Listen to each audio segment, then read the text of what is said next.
Hai, Assalamualaikum. Bersama saya Cikgu Tun dalam mata pelajaran Reka Bentuk dan Teknologi tahun 5. Hari ini kita ingin belajar tentang unit 3 Reka Bentuk Pengaturcaraan, tajuk Asas Reka Bentuk Pengaturcaraan. Murid-murid bolehlah rujuk pada buku teks muka surat 41 hingga 46. Standard pembelajaran pada hari ini ialah 6.3.2 iaitu menghuraikan struktur kawalan pilihan dan ulangan dalam algoritma.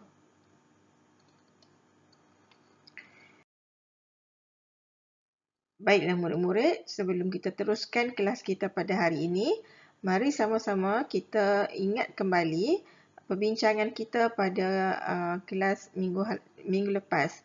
Okey, struktur kawalan dalam pengaturcaraan terbahagi kepada dua, iaitu struktur kawalan pilihan dan juga struktur kawalan ulangan. Struktur kawalan pilihan terbahagi pula kepada tiga, iaitu pilihan tunggal, dui pilihan dan juga pelbagai pilihan. Pilihan tunggal ni maksud dia ada satu pilihan lah. Jadi, kawalannya hanyalah satu arahan sahaja. Okey. Kemudian kalau dua pilihan, kita ada pilihan kedua. Okey, kita boleh guna cara A ataupun cara B. Kita boleh buat pilihan. Tetapi kalau pelbagai pilihan, dia ada banyak lebih daripada satu pilihan. Okey. Baik, seterusnya kita kena pasti dulu apa maksud atur cara dan juga bahasa pengaturcaraan. Atur cara bermaksud satu siri arahan. Kata kuncinya ialah arahan. Arahan dia mesti terancang bagi mengarahkan komputer melaksanakan satu tugas. Kita mesti ada atur cara. Kalau tak ada arahan, memang tak jadilah. Jadi untuk buat arahan, kita mesti menggunakan bahasa pengaturcaraan. Apa maksud bahasa pengaturcaraan? Iaitu set perkataan, simbol-simbol dan kod-kod yang membolehkan manusia berkomunikasi dengan sistem. Bila kita masukkan bahasa pengaturcaraan dalam tu, barulah kita boleh menggunakan peralatan tu dalam kehidupan seharian. Seterusnya. Ini tajuk yang kita akan belajar untuk hari ini, iaitu struktur kawalan pilihan dan ulangan dalam algoritma. Algoritma. Nanti kita tengok apa itu algoritma. Algoritma ni terbahagi kepada dua, iaitu pseudocode dan juga carta alir. Pseudocode ni merupakan senarai struktur kawalan komputer yang ditulis dalam bahasa pertuturan. Bahasa pertuturan manusia. Kalau kita orang Malaysia ni, kita menggunakan bahasa Melayu sebagai bahasa pertuturan. Kalau antarabangsa, kita menggunakan bahasa Inggeris. Dan mempunyai nombor urutan. Dia mestilah urutan. Mesti dalam urutan. Contohnya, kalau ibu awak sebelum dia pergi kerja, dia mesti tinggalkan pesanan untuk awak. Bangun pagi, lepas bangun pagi, kemas tempat tidur, lepas kemas tempat tidur, mandi dan makan, baca buku dan sebagainya. Arahan. Jadi, carta alir pula. Apa maksud carta alir? Alternatif kepada pseudocode. Cara lain lah.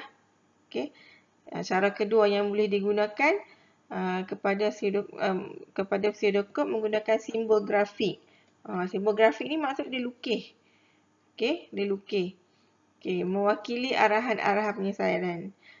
Macam cikgu cakap tadi kat awak, sebelum ibu awak pergi kerja, dia tinggalkan arahan kepada awak. Arahan tu boleh diberi dalam pelbagai cara. Mungkin dia boleh bercakap secara lisan. Dia tak bertulis. Dia tak melukis. Ada satu lagi cara, ibu awak melukis dalam selai kertas, dia menulis dan ditampalkan pada dinding. Pintu peti sejuk pun boleh kan. Jadi dia tinggal notes untuk awak baca. Seterusnya. Inilah maksud algoritma. Algoritma bermaksud satu set arahan untuk menyelesaikan masalah. Kita biasanya kita buat sistem ni untuk selesaikan masalah. Okey, kita nak memudahkan masalah kita. Okey, sebab tu kita perlu gunakan sistem. Okey, seterusnya. Sebelum kita merangka kita punya arahan, kita kena tahu dulu pseudocode dengan carta alir. Cuba kamu perhatikan perbezaan dia. Untuk pseudocode, dia mesti guna tulis kenyataan mula. Dia mesti ada perkataan mula, kemudian dia akan membaca input dan dia akan proses arahan input. Okey. Dan output dia apa? Contoh sekarang ni, ibu awak mula kan. Sebelum dia pergi kerja tu, dia dah bagi arahan kat awak. Jadi untuk mula, awak kena buat apa? Kena bangun pagi, kemas tempat tidur. Okey. Jadi awak dah dapat ni maklumat ni dekat input ni. Kemas tempat tidur, bangun mandi, makan dan sebagainya. Okey, proses ni adalah awak yang kena buat. Okey, awak buat proses ni, awak melakukan arahan yang ditinggalkan oleh ibu awak dan paparannya output lah. Okey, lepas awak buat, cuba tengok bilik awak kemas tak? Kemas. Okey, awak makan macam mana? Kenyang tak? Kenyang. Okey, itulah output dia. Okey. Jadi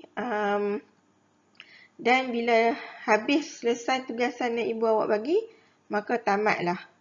Okey, ini arahan-arahan yang dia guna menggunakan kaedah pseudocode. Okey, dia tulis. Pseudocode mesti tulis. Okey, manakala carta alir? Carta alir kan tadi kita dah baca tadi. Carta alir berkaitan dengan grafik. Okey, dia memberi arahan berkaitan dengan grafik melalui kaedah grafik, lukisan grafik. Okey, setiap simbol-simbol ni mempunyai maksud yang tersendiri. Simbol yang bentuk yang macam bujur ni, okey, dia nama dia terminal mula ataupun tamat. Mula pun guna simbol ni, tamat pun guna simbol ni. Fungsi dia permulaan atau penamat sesuatu carta alir. Okey, kalau ada segi empat yang condong ni, okey, segi empat selari ni, nama dia input atau output. Okey, membaca input atau memaparkan output. Dan manakala segi empat tepat ni, nama dia proses. Okey, untuk proses, dia mewakili segi empat tepat. Arahan untuk memproses input. Okey, dan bentuk diamond ni. Okey, ini adalah syarat. Okey, syarat menguji syarat. Okey, dia nak uji. Nanti kita tengok Okey, anak panah ni aliran aktiviti. Okey, jom kita tengok.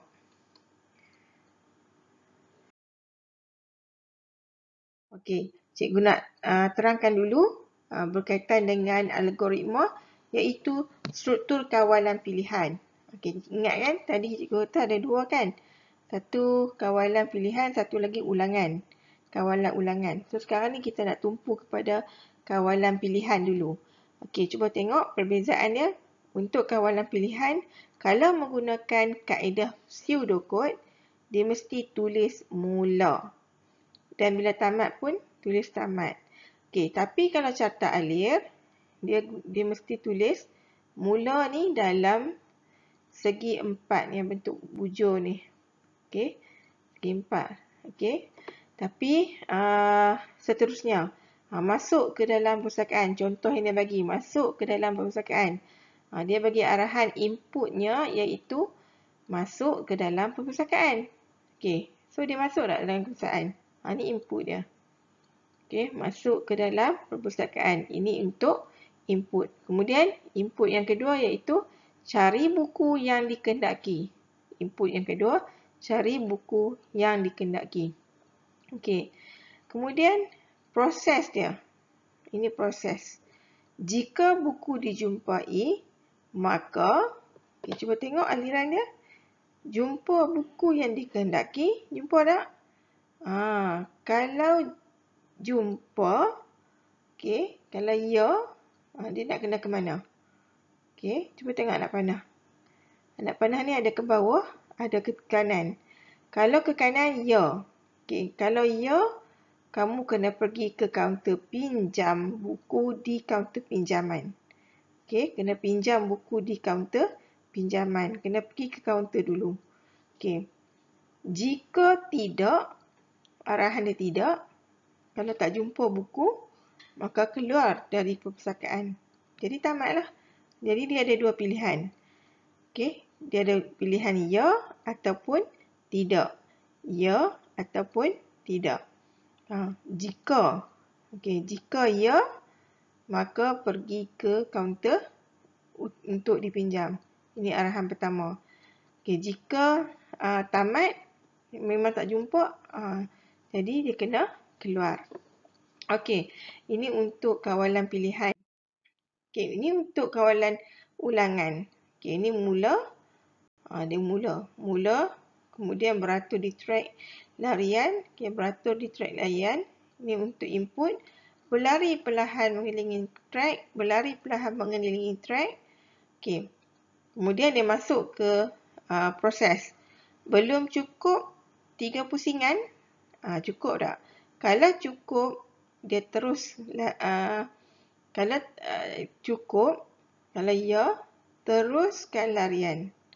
Okey, belum cukup kan? Ni, soalan dia belum cukup.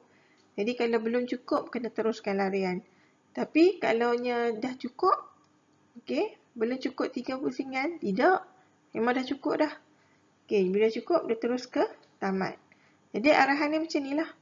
Okey, pseudocode arahan dia dalam tulisan, dalam ejaan. Okey, baris demi baris. Tapi kalau carta alir, dia mesti menggunakan grafik. Macam ni. Ni kita kata carta alir. Okey. Ingat ini adalah arahan. Arahan untuk sistem tu. Okey, seterusnya. Ini perbezaan kalau pseudocode. Yang ini untuk struktur kawalan pilihan. Yang ini pula struktur kawalan ulangan. Okey. Ini pilihan, yang ini ulangan. Ini perbezaan dia. Mula, masuk, beratur. Ni input dia ni. Cari, berlari, jika, maka. Perbezaannya di sini. Jika, maka. Okey, jika dengan maka. Ini perbezaan dia. Okey, yang ni selagi. Dalam bahasa Inggeris ni while. Okey. Okey, boleh dah? Okey, ni tamat jika. Tamat jika. Yang ini tamat selagi. Itulah perbezaannya. Okey. Kemudian kalau kata ni dia ada keluar. Yang ini untuk pilihan. Yang ini untuk ulangan. Okey, faham? Okey, seterusnya. Contoh perbezaan bagi carta alir pula. Okey, nampak? Yang ni untuk pilihan, struktur kawalan pilihan. Okey, yang ni pilihan. Kita pilih. Okey, cuba kamu perhatikan. Okey, pilih.